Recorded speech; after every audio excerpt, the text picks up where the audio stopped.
Ready to create your own bead story? Let's walk through everything step by step and get started. Inside your My Bead Stories kit, you'll find colorful background scenes, story pals, pre-filled bead pens that are ready to use, extra bead colors, an empty bead pen, trays, and sticker dots. Take a look at the backgrounds and story pals. Then think about what kind of adventure you want to tell. Pick one background and a few story pals to start your very first bead story. Now it's time to decorate. Give your bead pen a little shake until a bead moves into place at the tip. Press the pen into a hole on your story pal. The bead should pop right in.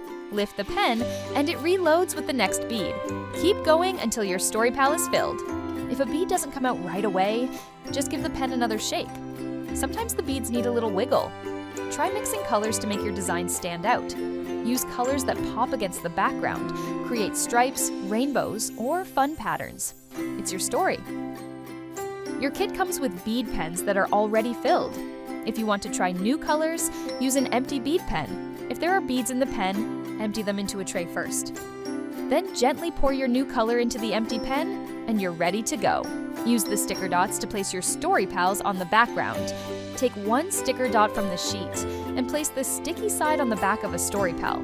Peel off the other side, then gently stick the story pal onto the background. Be gentle when moving your story pals. If a story pal bends, a few beads might pop out, but that's okay. You can always put them back in. Now for the fun part, telling your story.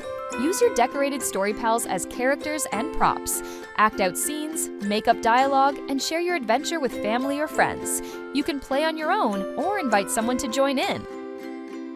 Want more fun ideas? Scan the QR code to join our VIP list. Get free printables, discounts, and creative surprises from your friends at Purple Ladybug, bringing you creativity through crafting.